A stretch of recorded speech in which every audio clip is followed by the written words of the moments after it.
So finally, let's talk about net zero. The UK government has relaunched its plans for net zero. It was essentially ordered to by the courts, who decided that its plans were not detailed enough.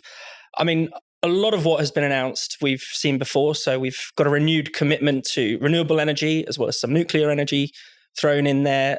We're still planning to ban gas boilers and replace them with heat pumps. We're going to not have petrol cars anymore, and they're all going to be replaced with electric cars. It's going to be lots of home insulation, all the usual stuff. But Tom, we're in the middle of an energy crisis still. People are still really feeling the pinch. I mean, why is net zero still going ahead? I think it's because it's just now an unshakable part of elite orthodoxy. I don't think they could shake it even if they wanted to at this point. It's a fascinating spectacle of the courts effectively demanding a more detailed plan for eco-austerity from the government. But you're also getting that from all kinds of other forms of elite power and influence, whether it's the cop circus or whether it's just the mainstream elite media or whatever. Again, the constant pressure being exerted upon them to usher in eco-austerity quicker and in a more detailed fashion than they've otherwise laid out. And it's like the countervailing pressure of the state that the economy is in, the problems of energy security, which have been unearthed by the course of the past year or so, alongside the obvious democratic pressures which will exist from MPs having their inboxes full up of people who, despite all of the subsidies and the support schemes which have been laid out, will still be struggling to pay their energy bills. It speaks to just how aloof politicians, and particularly this eco agenda, is from ordinary people, that nevertheless it's the environmentalism that always wins out. We're now having a conversation, right, let's shift the levies over to the gas bills to try and force people to get rid of their combi boilers. It's widely accepted that gas boilers are much more efficient at heating people's homes, and yet and the alternatives in the forms of heat pumps, which have proven very unpopular, are wildly expensive and worse at doing the job. So colder and poorer is what is being sold to them. So I find it so fascinating that what we used to call bread and butter issues, or even when we're constantly talking about the cost of living, again, it has to come second to this agenda. It can't even be paused. It can't even take a few years off. Yeah, it's got to be accelerated. It's got to be accelerated, and that is telling, I think.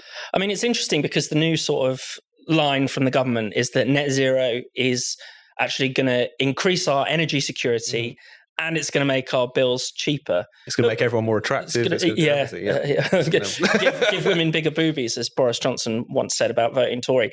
But I mean, we know this is just rubbish because it's not like green energy has never been tried before. We have quite a lot of it, and we can tell from experience that it isn't working. The brutal fact is that when the wind doesn't blow and when the sun doesn't shine, we come perilously close to running out of electricity. Even we had that experience last year where we had to spend more than 5,000% the normal price for electricity just to ensure we didn't get a blackout. Those problems are only going to get worse if we carry on down this net zero path. And yet the government is kind of saying the opposite is going to happen. We're going to be more secure because we're going to be making energy in Britain. We're going to have cheaper energy because it's all going to come from the wind, forgetting all the time when the wind doesn't blow. I mean, what do you make of that kind of turn, Inaya? I mean, it's just, how do they think they can get away with it? Well, I mean, they do get away with it because, I mean, even in a lot of the mainstream media discussion, it is very much a fait accompli. There isn't these difficult questions that are asked, and there is a lot of dishonesty in the debate. And I mean, even on the government's or successive government's own terms, that they have made it more difficult for us to actually have diversities of energy supply. I mean, there's a video that did the rounds several months ago of Nick Clegg when he was in government a decade ago, so in 2011, saying, well, he was quite proud of essentially stopping the building of a new nuclear power station because it's going to take 10 years.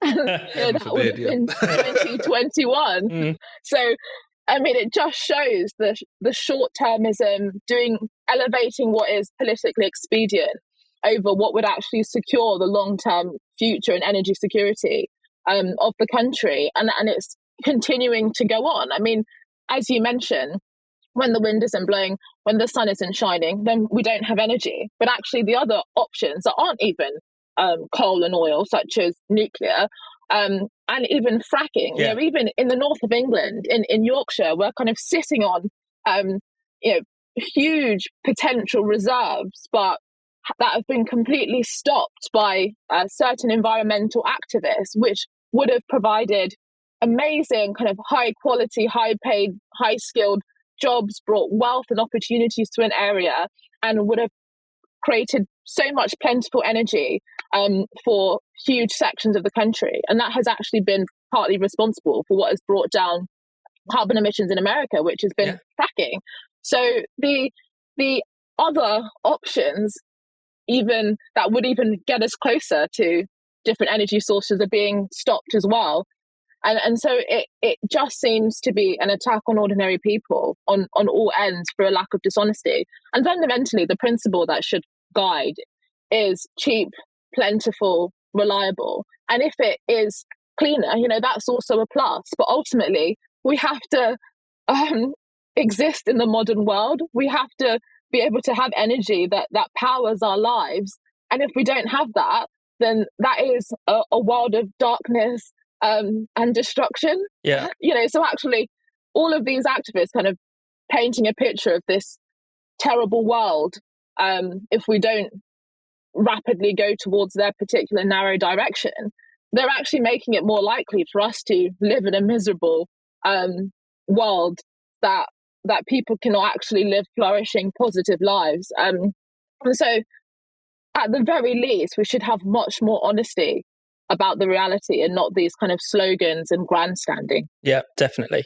And Tom, finally, I mean, something has got to give. In some places in Europe, I'm thinking things are, cracking up. If you think about the Netherlands, the Dutch farmers are not only out there protesting, but they've won a huge electoral victory recently. Mm-hmm. That's connected to net zero. I mean, we haven't even had that discussion here in Britain about how they're going to rein in agricultural emissions. But, this nitrogen law that has got them angry is a net zero product.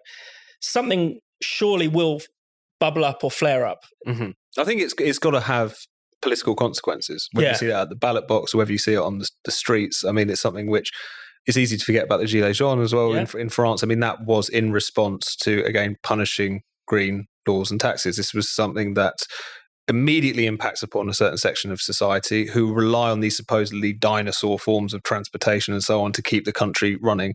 And they're not going to take that lying down. I mean, and also because of the fact that the green agenda seems to target the nuts and bolts of people's lives, like being able to cheaply run a car, being able to go about your own business, even being able to, drive around your own neighborhood relatively easily. All of these things are kind of part and parcel of this particular agenda, which I think is bound to cause some sort of pushback at some point. The difficulty is that on the one hand, we don't have that kind of culture in Britain of protest that you have in France or elsewhere.